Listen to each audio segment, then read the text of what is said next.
Ladies and gentlemen, get ready for Low Country Lunatics with your host, Chef Giuseppe from Abastioli and author of From Bars to Jars.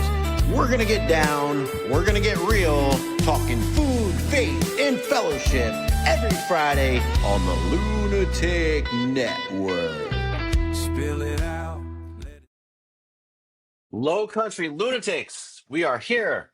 I am your host, Chef Giuseppe. This has just been a profound morning for me. Just got done with my devotions, my meditation. I'm getting in the zone. And we have another special episode. We have very special guests on the show. We've been very blessed, and I'm just so grateful.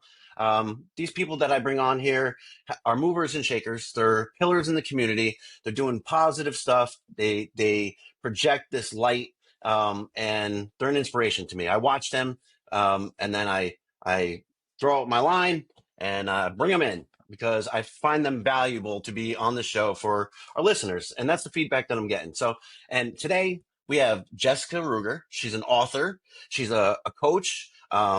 She's involved in all kinds of stuff, just such a positive energy. And I just want to thank you so much again for being on this show. So, let's get into it. We've been talking about your entrepreneurial journey. You have a lot of experience in a lot of different areas. And just take us back. Like, where did this entrepreneurial spirit come from? Where did it start? Well, originally I started out as a babysitter, and I would go to this woman's house and spend the night and get her kids ready for bed while she did the night nurse shift and get them up and ready for school and take them to school. And so that's where it started. But then I went and started working for the man and did that about, I don't know, maybe 40 some jobs. I lost count at some point. But at one of the last positions that I held where I worked for someone else, I was helping him put together an ad for a local florist that he was representing. And I got to know this woman who owned a local publication. It was a coupon magazine called the Mount Pleasant Shopper, and it went to 15,000 homes 4 times a year. And miraculously, when she ended up wanting to get away from that position and be full-time art gallery with her husband, Robert, I was the benefactor of that. She just gave me this business. It was already operating. It had a great return on the investment already. And it took me into all the local Mount Pleasant small businesses. And I just got lit up talking to these small business owners and wanting to help them grow their business in the way that I could. Wow. So what was it that what was that relationship like with that couple? Like, were they mentors or did they like coach you into starting this business or taking over this business? How was that transition? No, at the time we were just really good friends. I went to their wedding. I was there when they opened their first gallery on 80 on Queen on let's see, I guess it was East Bay Street because now they're at 2 Queen Street. So it's Robert Lang Okay. Studios. And we just had a lot of things in common. And she was a very enthusiastic, encouraging, I mean, definitely like a mentor, but definitely just close friends and hung out and did a lot of things together. Did you ever like have dreams or aspirations to own your own business someday?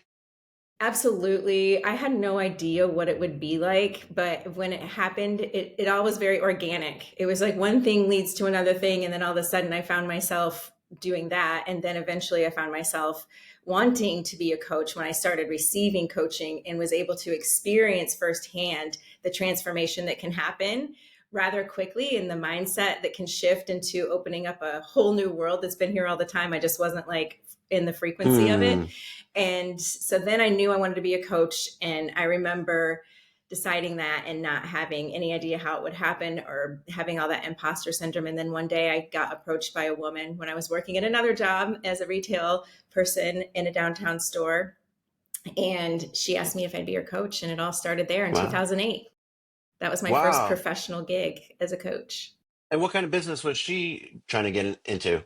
Well, she's a photographer. She was a fashion photographer, and so I was seeing her work, in the neighborhood and the community, and I was like so impressed with her work. And so when she asked me to coach her, I was like, wow. And then now she's a coach as well. She started her coaching business on my birthday. I can't remember how many years ago, but I think it's been at least 8 years, maybe a decade since she started coaching in addition to photography. Wow. So what the impression that I get is like, you you have a lot of faith and you kind of just roll with things. Like you say yes to things and just figure it out as you go. So, before this, the magazine and all that, was that when you went to Germany? Because there was Oh, something in your story. yeah.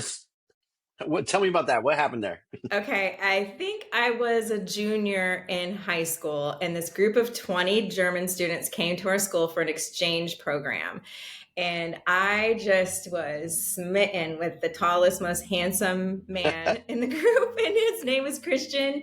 And he was there for a short time, but in that short time, we cultivated that teen spirit, and we fell in love with each other. And we decided we were just going to stay in touch, and we wrote each other par avion. And then which is airmail, and he ended up coming over with two of his friends and stayed the whole summer between junior and senior year. And then when the day after high school, I had bought previously with all my graduation money and some of that babysitting money, and bought a ticket and had a little bit of cash to get myself through, the beginning stages of moving to Germany. So it was my first flight ever. I flew from like Detroit to Frankfurt, no cell phones, saw him at the airport, and it was going to be happily ever after.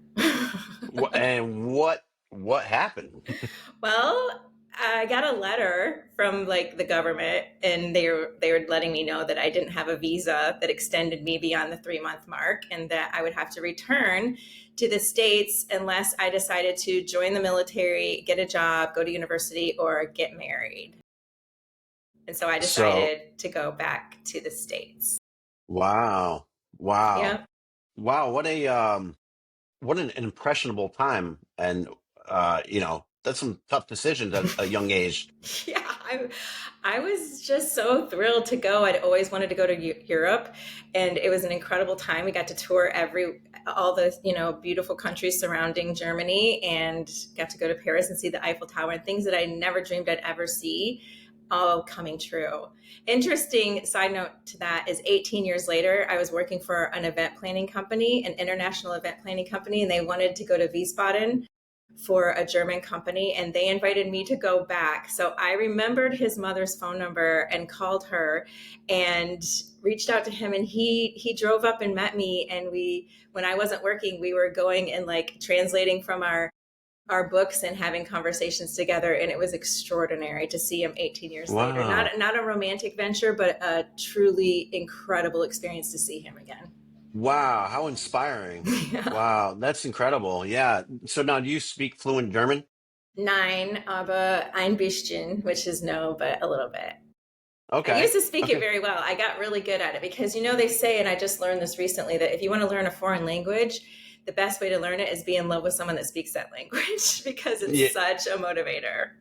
yeah, absolutely. Yeah. No, I've heard that too. I've heard that same thing. Now, have you traveled, like you got back to the States? Did you do some traveling here too, or? Well, actually, I got, which was my first like legitimate where the government takes a little bit out of your paycheck job. And I was working at a Sizzler in Battle Creek, Michigan, which is 20 minutes from where I lived. I was living back with my parents after I had moved out at 16. So here I am back with my parents. I get a job at Sizzler, and I meet this woman, this girl who had the same birthday as me. And within a few months of working together, she told me she was going to be moving to Columbia, South Carolina. And with one of the families I lived with while I was still in high school after I moved out of my family's home, took me to Myrtle Beach, South Carolina. And at that moment, I just got so lit up. It was March. I got sunburned. There were palm trees. There was an ocean. And I decided then that I was going to live in South Carolina one day. That was before I met Christian. But anyway, I ended up asking her, can I come with you? And she reached out to the people that were going to host her, graciously let me be hosted alongside of her. And we moved to Columbia, South Carolina. Wow, and you've been here ever since? Sort of. I ended up here, and then went to Indiana, and then remember crying in the middle of winter when our battery in our truck died. And I was like, when you take a big breath and the wind just comes all the way in and Yeah. infiltrates your whole lungs, both of them. And I was just crying. I was like, I did not move from Michigan to South Carolina to end up in Indy effing Anna. So I came down here and within a few weeks got a job at MUSC, and that was the big deciding factor if I was going to stay here in South Carolina and Charleston or move back up to Indiana. Wow. Well, yeah, I have had a similar experience. So, I'm originally from Connecticut, and Okay. in 2014, it's October, like the beginning of October, we got a 3 foot snowstorm. And me and my current wife, we're engaged at the time. We were trapped inside our basement for like 3 days, you know? So I was like, never again. I'm never shoveling another day in my life. I'm looking up on Google, where's the nicest place to live in America? Charleston comes up number one, and we're packing our bags. And by September, we're living down here. Amazing. I love Yeah. that that's how you did it. See, I knew it because of being here, but I also always thought I was going to live in Southern California or Arizona or Florida because South Carolina wasn't on my radar. But then as soon as it was, I was like, oh, this checks all the boxes. Yeah. And I've never been to Charleston before moving here either. It was Myrtle Beach that really sold me on this state. Me too. Yeah. It's crazy, right? Yeah, when you can get sunburn in March and there's palm trees and an ocean, like nothing, there's nothing like that in Michigan. Right. And you can't shovel sunshine. Mm-mm. Can't do Nope. Nope. For it. me, it was using those cassette tape player cover, like little covers to scrape the windows and having upper back pain when I was only 17 years old because the car would take so long to heat. It's funny. There was a snowstorm, I call it a snowstorm, like 2 years ago, maybe last year, like an inch of ice on my Oh, yeah, windshield yeah, or yeah. something. Yeah. So we don't, there's nowhere that has ice scrapers. We can't buy them here. They don't sell them. So I took a spatula and I was outside and I recorded a video saying this is the Charleston ice scraper. Might have seen you doing that. Actually, that might have been the one time I saw you on social media. Yeah, it's funny. It was one of the prerequisites for me was to live where you didn't have to wear snow boots or need snow equipment. Right. Right. Yep. So back to the babysitting gig leading to a magazine. So you own the magazine?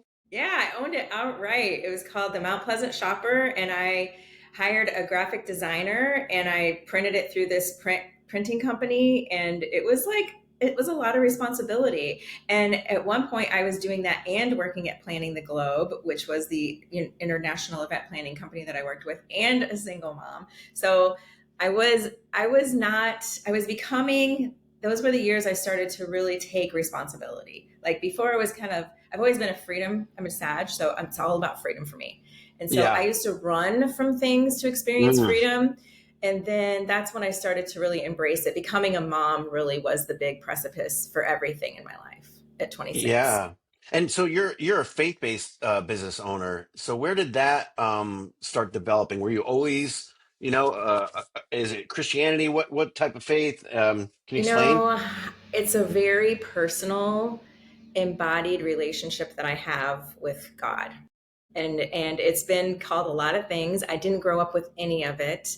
Mm, My first introduction to it was going to a church and being invited by other children in the neighborhood. And when I went, all the children that invited the children got to go up and grab handfuls of money out of these giant jars filled with money. And I was so hurt because I was like, I thought, I just was like, I felt like that was this motivation for bringing me there. oh, and yeah. and so it was just a strange, that was my introduction to it, right? And so then it was something that I always felt connected to but didn't know what to call it or Mm, how to experience it. It always felt like something that was far away and outside of me and mm, hard to attain, that I had to beg for something from. And then that just continued to evolve. And then I went in this spirituality thing where it was all about yoga and meditation and kirtans and things.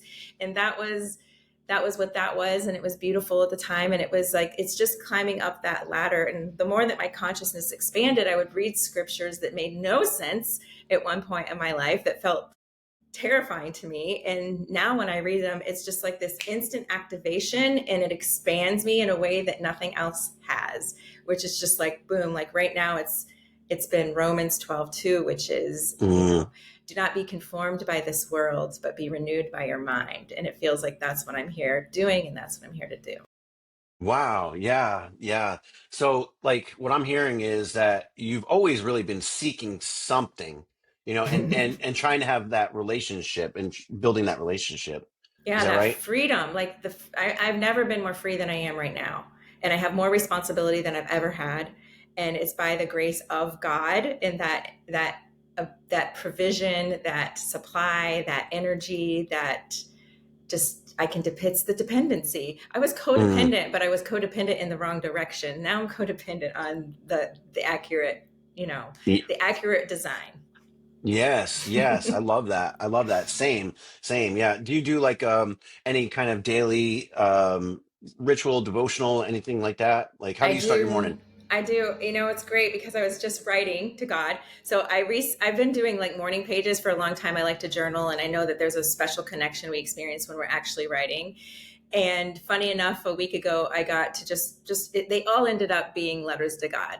Just writing to Mm, God, expressing my feelings, where I'm at, what I love, what I'm letting go of, and then communicating, kind of like Neil Donald Walsh did with Conversations with God. conversations with God. Yeah. And Yeah. so now I'm just like, dear God, it's me, Jessica. And I just go from there and it just kind of comes through me and it's really beautiful. So I do that. But in the morning and whenever I wake up through the night, the first thought that I have now is connecting with God and talking to God or thinking with God. And then I have been doing, for the third time, Course in Miracles. It's the Foundation for Inner Peace. And it's really a personalized relationship with that consciousness. And it was, you can, if you're interested in it, you guys can look it up. But yeah, that's been a daily devotion as well, which I can listen to it and I can read it. And it's just like, I'll tell you what today's was. How about that? Yeah, let's do Today's it. is 2:30. Now I will seek and find the peace of God. And Wow, yesterday's short and was, sweet. yep, love which created me is what I am. And there's short little chapter, like there's a little paragraph that follows Okay. that, I but it's love like that. it's just it really, that's what helped me to really kind of concretize and know and experience God without doubt, without worry, and really having faith. And that's what's helped the scriptures come alive within me as well. And I don't know about you, but when I am tapping into that source, right, and I'm having that like communion and those conversations, it really helps with my decision making. Like I don't struggle to make decisions. It feels like it happens just naturally, organically, like there's a shift, right? Is that what your experience is? Yeah, it's like going with that energy that is in us and as us. And so when we're connected, when we're aware, because we're always connected, when we are aware of our connection, we're experiencing a very different experience. And it's just so decisive and so trusting. And it's like being in the creative flow. Writers write when writers are writing, when actors are acting, when Mm-hmm. when we're creating, when painters are painting, this is our art. Like one of my mentors said, you're a work in progress, you're a masterpiece and a work in progress. And I really feel like I create my life as art now with Wow. this awareness. Yeah. I mean, Yeah. we're What a creating constantly. right now. Our experience, we're co-creating right now. Right now. Yes. Yes. It's like embodying that spirit and then living it out, in everything we do. So yeah, I mean 24 hours a day, we are connected. Yeah, never not. And It's just we can, and the gift that we have is that we can believe whatever we want, right? We can make these choices. We can believe what we want. We can think what we want. But I know that from the training that I've done and with coaches and consciousness is really about focus. And so I'm like, why would I focus on anything else? Because focusing on God is what allows me to create more powerfully and be in faith when it all looks like shit's going wild and it doesn't look like it's going to work. And right, it's like double down. And then it's like, well, why would I do it any other time? Like it's like salt. It makes everything better. And right. as a chef, Yes. it's like, it makes Right. everything taste better. That's right. And, the morning pages, I've heard that term before, and I've never heard anybody else say it other than the author of The Artist's Way. Is that where Yep. you got it from? Yep. That's where I got Wow. it from. Wow. Julian Cameron. Yeah, That's right. I went through a group with some girls. It's funny, the first time I did the Course in Miracles, it took me like 3 years. The second time, it took me many more years than that. And then now I'm doing it, and I've been consistently doing it every day. that just kind of shows you where my level of consciousness and commitment was before. And the Julian Cameron book as well, I had bought the book in like 2006. I made a commitment to do it. And then you can see where I also made a commitment to do it in like 2008. And then again in 2010 or something. And then last year I committed and I did the whole thing. And I've been writing morning pages pretty consistently ever since. What I'm getting to from this conversation is you're very intentional. Like Yes. yeah. So I mean, is was that developed early on, or as a result of some of the coaching and mentorship that you've been involved with? I'd say I've always been intentional. I didn't really appreciate it and honor it in the way that I do now. And I'm a lot Mm, more responsible with it and what I'm intending. And so as a young girl, I pretty much knew what I wanted, but it wasn't always acceptable or mm, accepted or in alignment with what my family of origin was. I was very different from them. And so I knew what I wanted and I could go and get it, but it wasn't always in the cleanest ways. I was unconscious. I would manipulate for it. I would seduce for it. I would do whatever I needed to do that I knew how to do. And again, once I learned from coaches, it was really refining that process to make it like really clean energy. So there's, no more manipulation, no more seduction, really just asking for what I want and going about it in the path of least resistance that causes no harm to anyone, including wow. me self. Right, right. And that's so important. That's so important. If you know, for me, I was like misguided. I was like a missile, but with no guidance, just, No, and no I would hit bullseye. all, right. I would just hit all kinds of objects, without really intent, not on purpose, but I was just a mess. I was just absolutely misguided is the only way I could put it. Yep, left So, to our own devices, we can only do what we know to do. We can only do what we've been taught to do, what we've been shown to do, whether that was direct teaching or passive teaching through other people demonstrating to us. And then we just open up to this whole new reality when it becomes a yeah. knowing where you don't need anything outside of you because it's all just being activated within your own beingness. Yeah. So what are some of the ways that you tap into it? Like how do you ground yourself and how do you connect with that power? Well, it's interesting because it is intention, right? It started. I was teaching a course 2 years ago, in conjunction with my book that was coming out as a self love challenge, and so I really got into the energy of self love. And then what I realized is that when I was intending to love myself, there was something more expansive that I was accessing, and I could Mm, literally feel it in my chest. This lightness and this vibrational energy that just felt like nothing I'd ever experienced. And I think a lot of people are trying to access it through plant medicines or whatever, and no judgment, but it's like, oh my gosh. And I've done things like talk about misguided. Like, there's nothing I've ever done or taken or experienced that allowed me to have this experience, which this is vibrational lightness in my chest, which felt like so expansive and so welcoming. And it wasn't an escape from anything. It was like an invitation into this truth, this love, this peace that was so like enjoyable. And I learned how to be able to tap into that with less effort over time. And so sometimes I do have it feels a little further away, and so I have to sit a little longer and focus a little longer to access it. But generally speaking, it can sometimes just be instantaneous, like I'm feeling it right now. yes, yes. I feel it right now. I feel it through you, and that's the unity in it all, right? We're all connected, you know. Yes. And so when did like your mission become like basically service? You're being of service to others and helping. You're encouraging. You're empowering. So your power inside. You're channeling it to others. Is that when like the success really started? Gosh, it's also like grasping for straws to figure out when it really started. Success has been a bridge, many bridges that I've taken. So I felt fulfilled before the actual, like, I think what the worldly idea of success is Mm, the yeah. money. So Yeah. I started to experience success when I could consciously choose to have the experience I wanted to be having, no matter what external circumstances were happening around me. I experienced this level of success in my recent marriage that we separated in 2021 and divorced last year. But that was like the longest relationship I'd ever been with anyone, except for like my children and my family.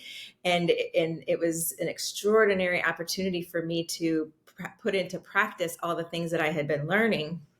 And it allowed me to really feel the success within my own being. So being able to hold myself in that power that we access within us, while witnessing something outside of me that felt very contrary to the experience I wanted to be having, but being able to create the experience within me regardless. So that was Mm. my measure of success. And then it just felt like, wow, everybody, I want everybody to be able to feel this power, because I never thought I could break free from that trap of codependency and needing someone outside of me to do or say something in order Mm-hmm. for me to be comfortable. And then when it just kept going to a new level and a new level and a new level. And then like I had the most extraordinary financial success year when I had hired a coach that taught me about money mindset. And I was able to just take these amazing leaps of faith, first and foremost, paying Mm. him was Yeah. the Yeah. biggest leap of faith I'd ever taken. I mean, that's Yeah. relative, but it was like in this realm of money and finance, I was like, he was charging more than I'd ever made in a year, except for the time I had the magazine and the full-time event planning job. But it was like, and then that started happening. But then, the relationship with God is probably the greatest measurement of success I can speak Mm-hmm. to, because when I made that amount of money that I had never made before, and it came in so fast and so easy, it disorientated. I was disoriented. It was Mm-hmm. like it shook me, and I wasn't consistently doing a practice with God yet. This is where this came through, because I Mm. went from this idea of, I want all of these things. This is what I want. I want to live in this house. I want to live downtown. I want to live in this neighborhood. I want to furnish my house like this. I want to buy this car. Like I got all the things. And then my focus shifted to, once I had them, I remember I was sitting on that couch behind me and I was just like, I was feeling the buzz of having this happiness that I had never reached, that was attainable only materialistically, that I never thought I would ever have growing up in a log cabin in the woods in Michigan, right? With no electricity. And so I was like, whoa, I've made it. Mm. But then something shifted in my awareness to, oh my God, what if I get sick? What if I lose it all? What if something happens to my children? Fear. What fear? So fear came in and took hold of me. And then I was so afraid of losing what I had created. And like I lost a friend group.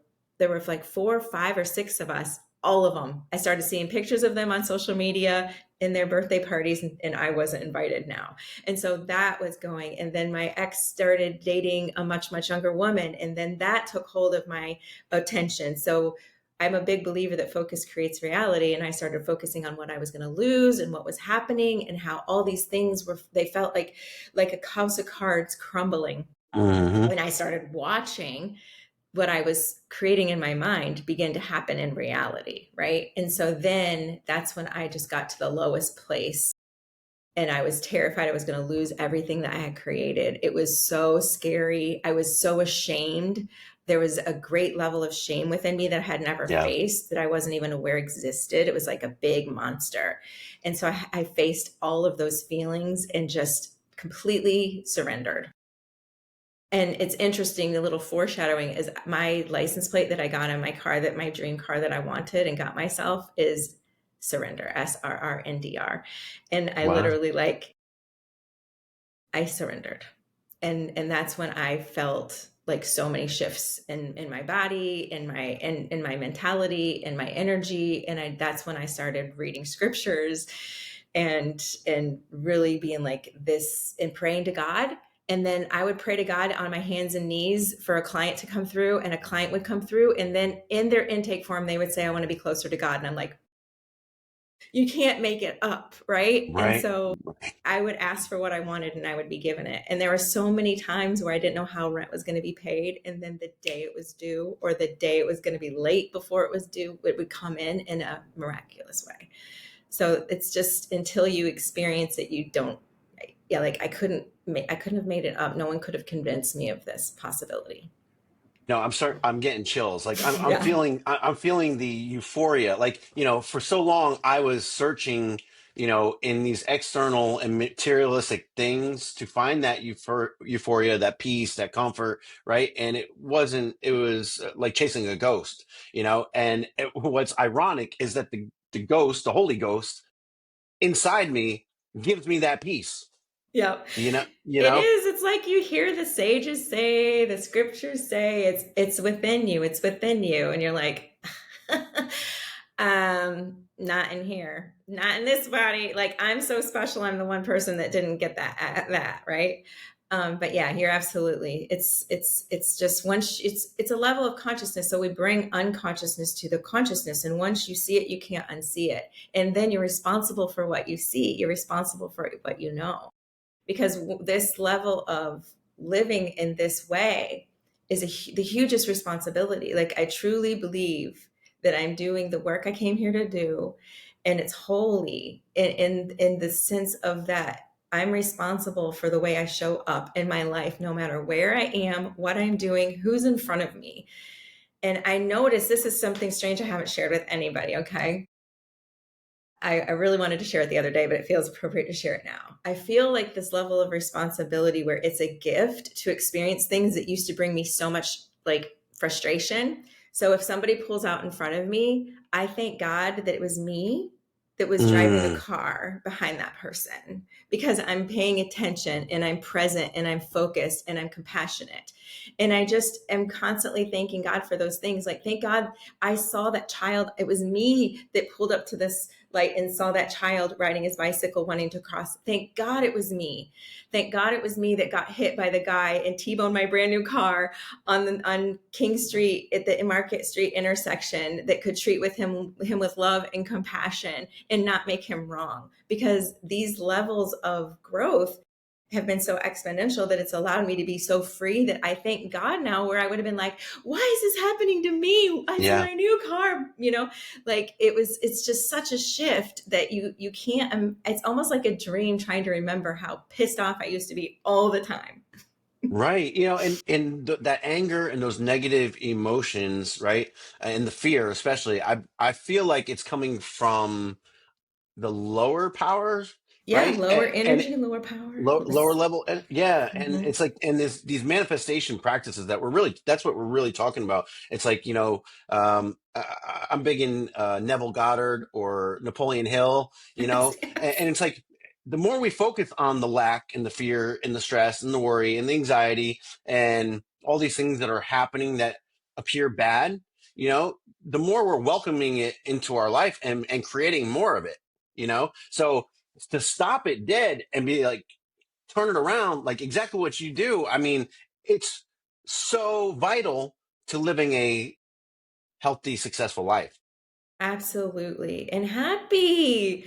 Like Happy. it's so joyful. It's so joyful. And to know that we have the power within us to create the experience we want to be having right now.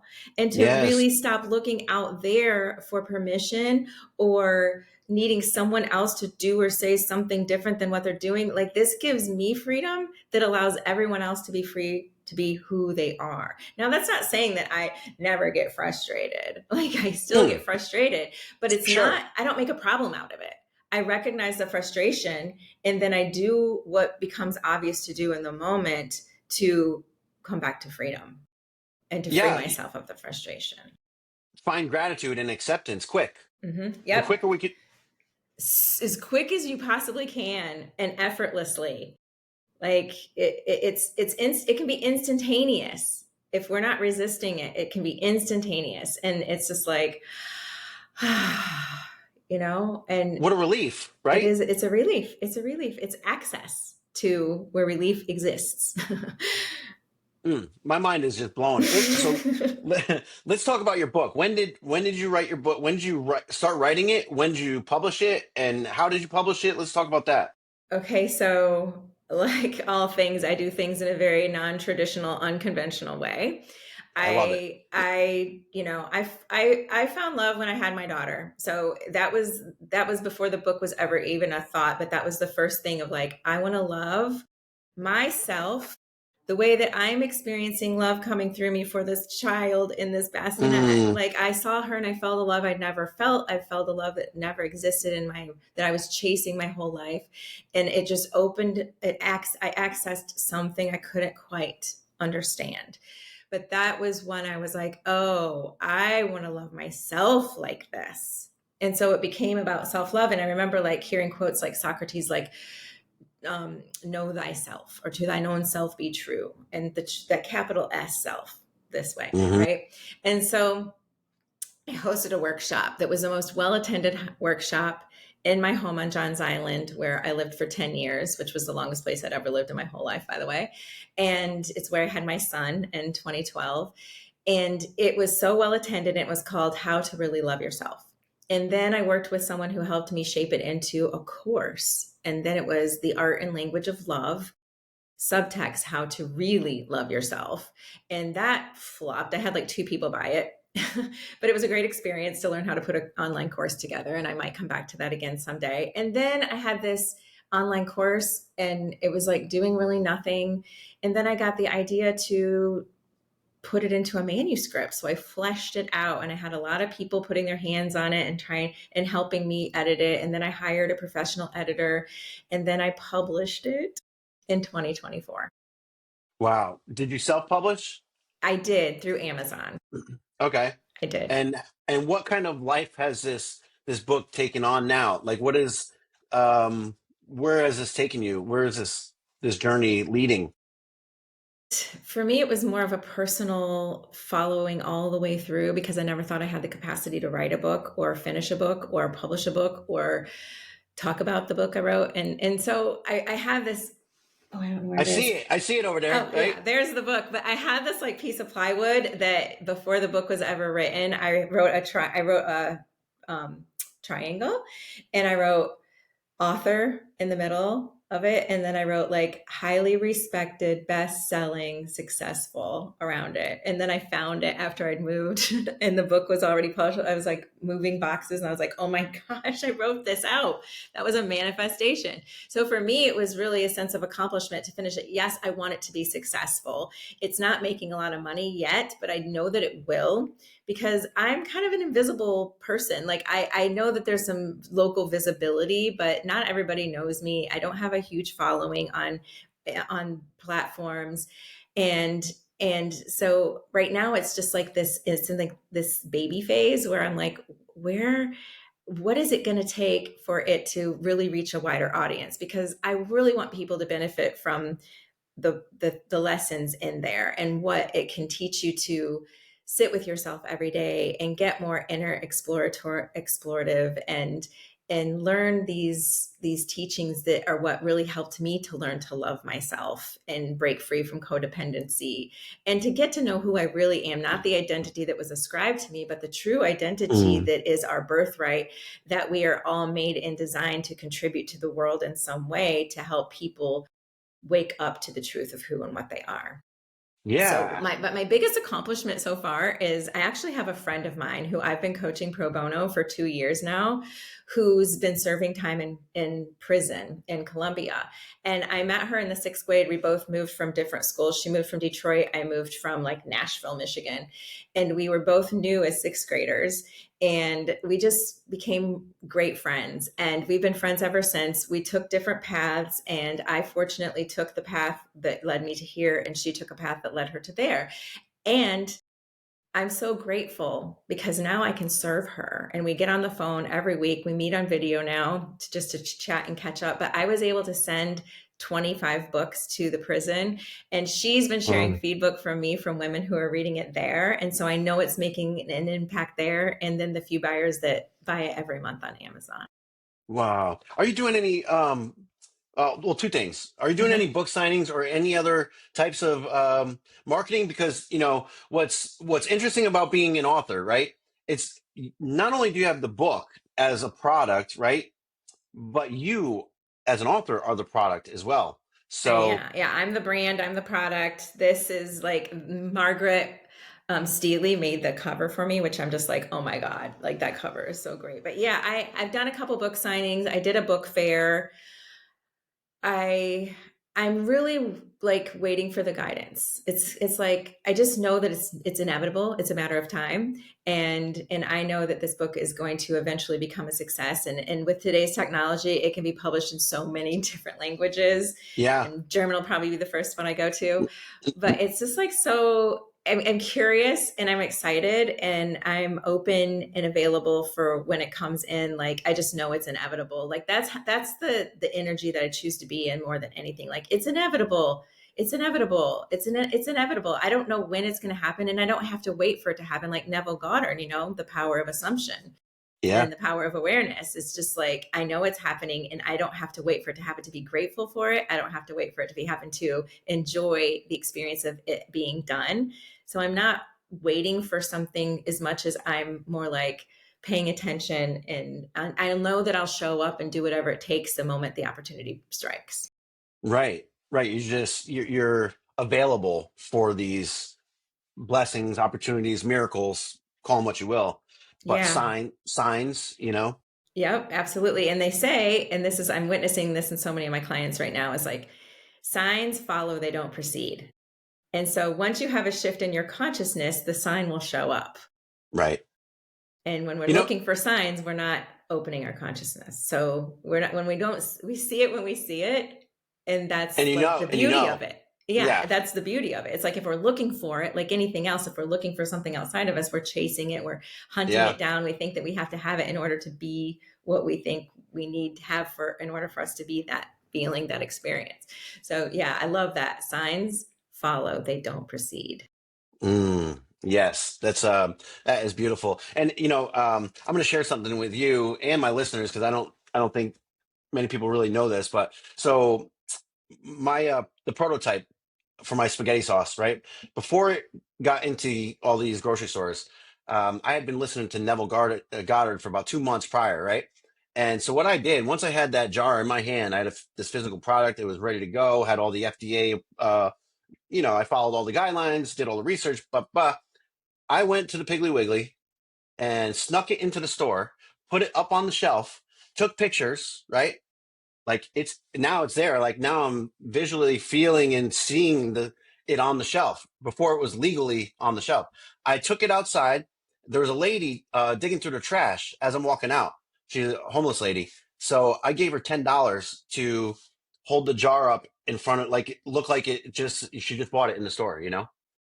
And then the next day I approached the manager, asked him if he'd like to carry it, and they said yes. Wow, that was very quick and Yeah, very, very astute of you to go and not only visualize it in your mind, but actually go and create a visual do it. for you to see in the three-dimensional. Yeah, that's Yes. really cool. What a great story. I love that. And so like that practice though, it can be taught, like, that intentionality and that boldness to, sure, I probably look crazy. Actually, I know I sounded crazy to people. Like when I told somebody I was going to go do that, like, oh, you're going to get arrested. You're going to get lawyers are going to start sending you letters. You can't put that video anywhere, all this stuff. I'm like, this product will be on that shelf legally before I get any letters. I promise you. And you decided, feel the energy in that, what you just said. It Yes. will be done. It will be done. Yeah. But you could apply that with any type of, you know, um, business Mhm. agenda. You know what I mean? Or like I manifested a Mercedes while I was driving a black Cabrio, Volkswagen Cabrio. And I was working for the same guy that I was working for when I acquired the magazine. and I would pretend I was in this Mercedes. I knew exactly what I Hmm. wanted. It was a silver sedan Mercedes. And I would get in my car, and it was a German vehicle, so it wasn't too far of a stretch. You know, Volkswagen, Mercedes are very different, but Yeah. there's still that emblem, right? It was just a little different. So there was some cool subtleties that I became aware of.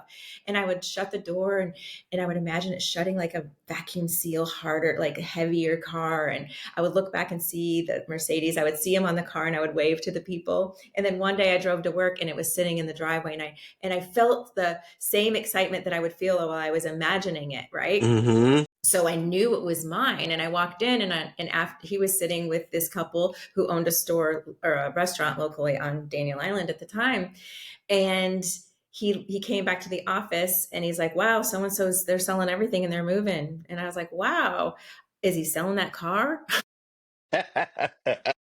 And he said, "I don't know. I could ask him. Do you want me to?" I'm like, "That's the car I want. That's it. That's That's the it. one." And so he ended up buying my Cabrio from me. So I was able to pay it off. And then he financed that car for me. He bought my car for his daughter who had just turned 16. I had her dream car. This guy had my dream car. And then the guy fired me within a couple of weeks of that and said, "Keep the car." Wow. It You, cost me my job, but I got it. but you got the Yeah. car. Yeah. And but that's, and then I was doing the magazine, and there's other piece of that story which I can share another time, but that was it. It's just being in the energy of as it is right As now. if. Yep. And that requires a lot of focus and patience, but the cool thing about it is who you become while you're practicing that, because Right. it's not even about the thing. It's Mm-mm. it's you allowing yourself to be more and more in your authentic identity, and using your imagination for good, and using your imagination in favor of an outcome you really want to experience. And you're experiencing it right now because the brain doesn't know the difference between reality and falsehood. So it's like, it was so extraordinary, and I've been able to What a use that gift. technique. I was waiting for my car, and it had been months and months and months waiting for delivery on it. And I woke up in the morning, I was just like, "I want that car today." And I just sat up in my bed, and I put my hands on the steering wheel, and I was waving to people and seeing my car in the rearview mirror and looking at the white seats and all the things. And I swear, I went to go check my email later, like hour or so later, and it said, "Your car is ready for delivery." And I was like, wow. It's that decision though, and really putting Yes. yourself. Feeling all the senses, right? Like Yep. the emotion and the excitement and the textures and the sounds, you know? Yeah, all of What a it. gift. Yeah, it is. And it's something that we all have the capacity We to all have it. do. And it's not easy, like anything. It wasn't easy to start driving a manual shift car. It wasn't easy to start riding a bike. It wasn't easy to start walking. It wasn't easy to do a lot of these things that become easier with practice and progress. And then that compounding effect happens. That cumulative effect happens. And then you're like, here we go. This is fun. Right. I guess we're doing this. We're doing this. Yeah. Well, man, this conversation, it flew by, and I want to get into the Star Gospel mission and the future of, is there a second book? Yes. So Star Gospel Mission is literally brand new awareness of mine. I have signed up to go do a tour. I made a little bit of a donation. I went to a fundraiser. So my friend Jessica invited me to this fundraiser, and it was this beautiful event hosted at the Francis Marion, and it's this annual thing that they do. And I sat next to a woman at the table who's part of the mission where they find housing for single women with children. And Mm. apparently there's like 600, like on record, 600 homeless children in the Charleston County. And it was just really like, having come so close in my life to losing my house, or not being able to pay rent, and thinking I was going to be evicted. It took me to a place like, listen, I can't compare to their experience, and I'm not trying to, but I remember feeling the terror Yeah. of losing that. And it just connected, something connected in me. And I was like, I want to be part of this in whatever way that I can. So I'm excited about going and doing the tour and seeing where I'm led and how I'm led to be in service, and even just mentioning it. Like, and there's another part of the organization that finds shelter for men, and this home, the ones for women and children, is kind of new. So they're building houses and receiving donations for that. So I'm excited to see where this is. I always wanted to be involved in like the orphanage, but that's like the only thing that I could find was like working in the storefront. And I just want to be with the people in some way. And I don't know how it's going to unfold. So I'm just taking the baby steps to get there. But it felt very like, when it's true, it's true. Yeah. Yeah. Yeah. And then how can people support this Star Gospel mission? How can people contribute? I know that if you go to Star Gospel Mission and you just go to like Google that Star Gospel Mission, you can go, and I'm sure that there's a lot of references and resources there. And that's where I would invite people to go and take a look and see if it calls to you. And you can go and see a tour of their organization. They're a very friendly, hospitable, generous bunch. And it was really great to hear stories of people that are involved in it, have had or known someone who's been homeless. Yeah, absolutely. And now, do you have an agent for your book, a manager? Do you have a literary agent No, yet? I'm calling one in. I'm like, I want an agent. I've always wanted an agent. I want somebody to help me be seen. One of my, like, this year has always been show up more for more, show up more for more. And my word of the year was generosity. So I've been really doing everything that comes across me that I can. And I would love to have an agent. That would be so exciting, to work with somebody who allows my work to become more visible. And I did get featured in, I'm working with a marketing company that helped me get into some pretty big global online publications, like I don't even know the name, like Yahoo Finance. I was in that. And so there's a Yep. couple articles that are swirling around on the internet. And but to have somebody to work in close proximity with that really believes in my mission and wants Yeah. to get me more visibility so more people can benefit from the work that I'm doing and sharing with the world. Well, I'm going to tell you what I'm going to do. I'm going to hook you up with my agent, Tyler Bertola from ERA Entertainment. I'm going to send her this episode. I think she's going to Awesome. absolutely love you. And she has an agency out in Texas. Um, That's there's a lot. fantastic. Thank you so much. I'm so grateful. I mean, what an unexpected gift. Manifestation. That's it. That's it. It's happening. It's happening right now. That's what we're saying. This That's episode, we knew extraordinary. something was going to happen. Yeah.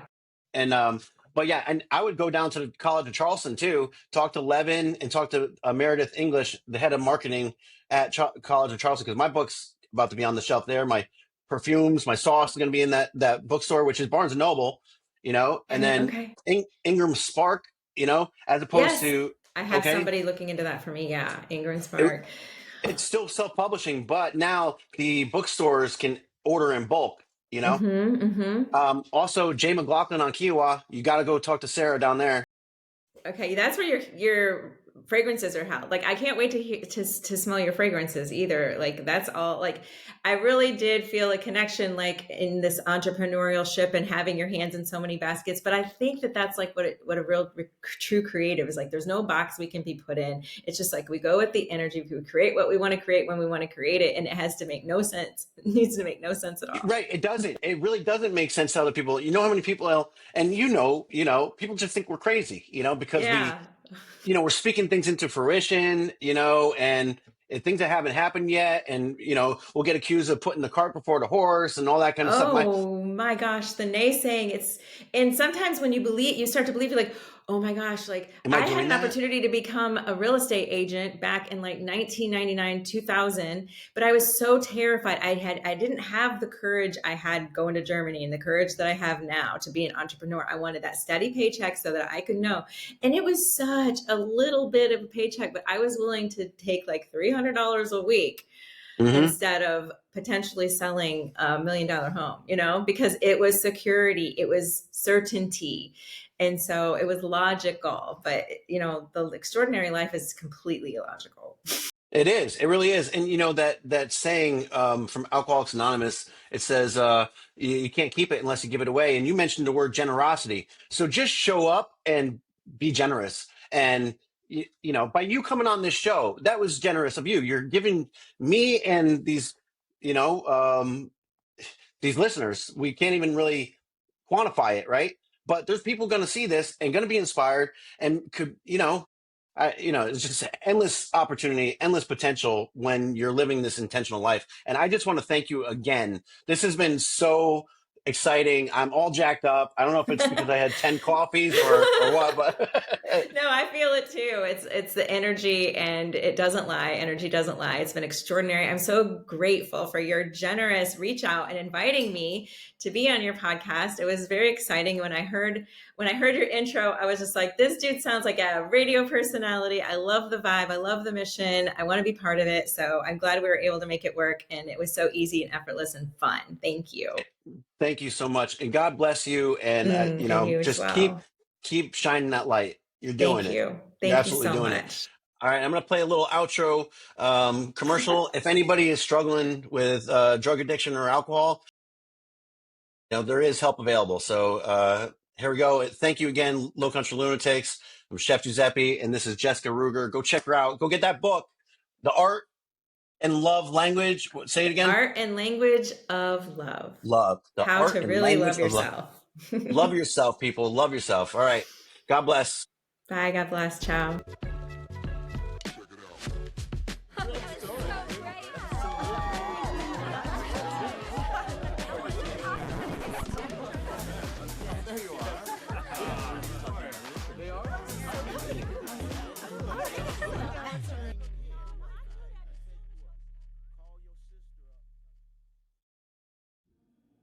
Alcoholics Anonymous. We're here to help. For more information, visit aa.org and download the Meeting Guide app.